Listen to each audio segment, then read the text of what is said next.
Soc el Francesc Costa, gerent del club, des de l'any 2009.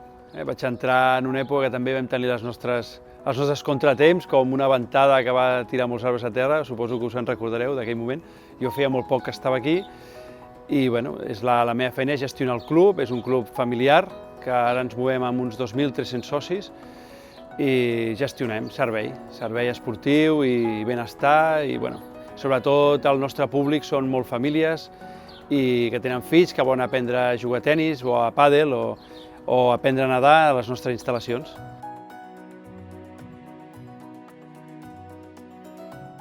A principis de setembre vam rebre un comunicat, nosaltres, l'Avenç i tota la gent implicada en aquesta zona, de que l'Ajuntament feia unes obres de millora. Fins aquí tot normal, dius, mira, ja era hora. Feia molt de temps que es demanava que fessin arreglos a l'asfalt que hi havia.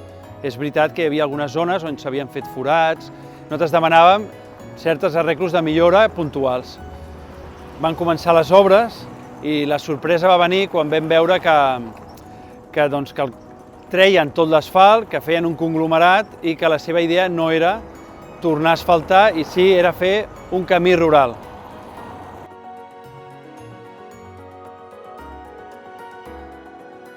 Nosaltres i l'Avenç i tot és quan comencen les queixes a l'Ajuntament i comencem a demanar reunions perquè ens expliquin quin és el seu projecte, perquè nosaltres veiem inviable que el camí quedés d'aquella manera.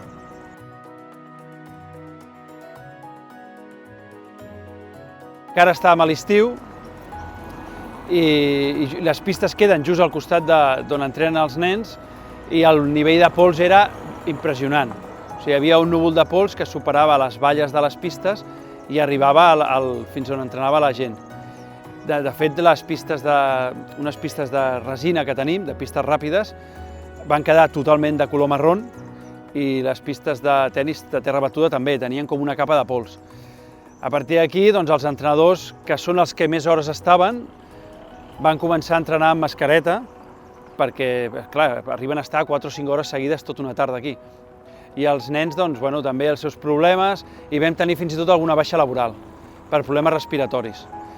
Totes aquestes queixes les vam anar traslladant a l'Ajuntament, que també ens demanaven els partes mèdics, vam anar juntant tota aquesta informació i va haver-hi posteriors reunions.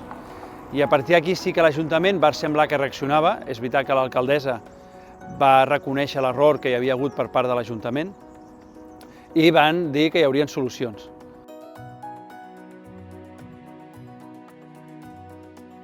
Les últimes reunions que hem tingut és on han dit que hi hauria es posaria sauló sòlid, hi hauria un pavimentat amb sauló sòlid i a tota la zona primer que queda davant del club i després tot el camí fins a l'Avenç. A partir d'aquí nosaltres el que demanàvem és recuperar l'estatus quo anterior, que aquest camí tornés a ser asfaltat. L'article 2.5 parla que aquest és un camí asfaltat. Aleshores nosaltres dèiem que això havien sigut unes obres de millora inacabades i que, per tant, el que havien de fer és recuperar l'asfalt. Bé, nosaltres a les reunions amb l'Ajuntament vam veure que, tot i que volien tenir-nos informat de tot, no era una negociació. O sigui, hi havia un punt on no es podia, un límit, una línia vermella que no es podia millorar, no es podia passar, que era que això arribés a ser asfaltat. A partir d'aquí van dir que un paviment de sauló sòlid era menys agressiu, era més rural i que és el que podíem fer.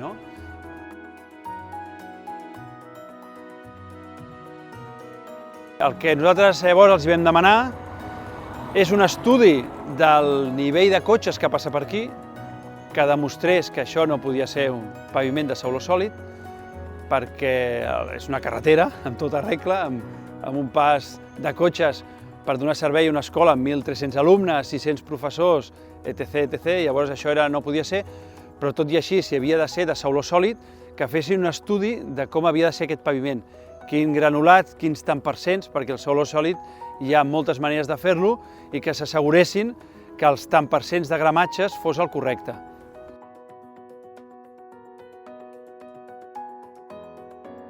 Una de les alternatives que proposa l'Ajuntament, que és evident que és una millora, o sigui, una cosa no treu l'altra, és una millora perquè és facilitar l'accés d'autocars al carrer Llaceres, de manera que puguin parar 3 autocars i des d'allà fer un camí el més adequat possible perquè els nens puguin anar peatonal, un camí peatonal, perquè els nens arribin fins a l'escola caminant. Això sempre és positiu, o sigui, que facis camins peatonals o per arribar en bici des de qualsevol accés, això sempre és bo.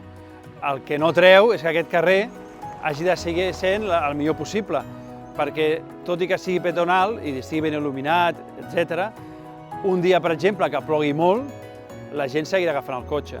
Un dia que faci molt mal temps, o nens que són molt petits d'edat, que no els deixaran perquè vagin caminant. Llavors, el que diem és que allò és fantàstic, al igual que també demanàvem que la carretera de Rabassada, l'accés al camí Crist Treballador, estigui el més habilitat possible, fins i tot es plantegi en algun moment fer una rotonda, de manera que millori molt la seguretat. Llavors, facin aquella actuació, facin l'altra actuació i alhora aquest camí estigui el millor possible. A poder ser, torni a ser asfaltat, que és el que tocaria. Ara mateix passen camions, aquests camions passen constantment, el nivell d'agressió sobre el terreny és espectacular i quan passen 600 o 700 cotxes en un dia, doncs també, no? Llavors, el sauló sòlid fins ara s'ha vist que s'ha posat a llocs públics, no? O sigui, a carrers petits, a carrers de comunitats, carrers més aviat peatonals o de molt poc pas de vehicles. S'hauran d'assegurar molt que aquest sauló sòlid resisteixi el pas de cotxes que estem veient aquí en tot moment.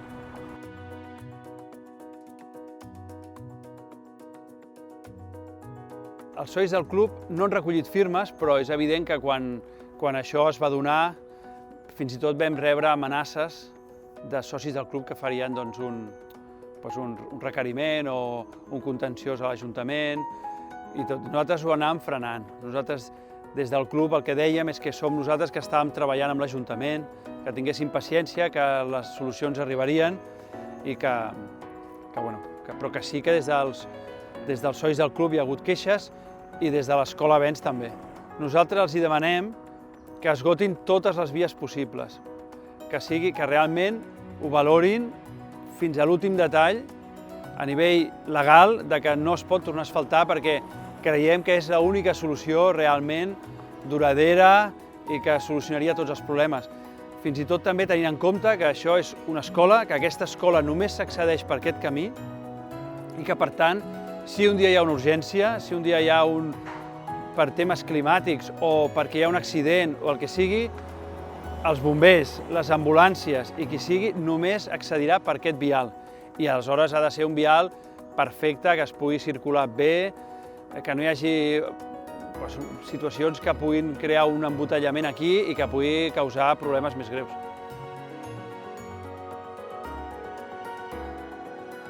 Jo crec que nosaltres i l'Escola Avenç, els dos, creiem necessari fer un requeriment. Fer un requeriment perquè s'estudi totes les possibilitats i no hi hagi més problemes, perquè clar, estem parlant d'una solució que ha de durar molts anys i que afecta a moltíssima gent. O sigui, afecta com un 5% de la població de Sant Cugat.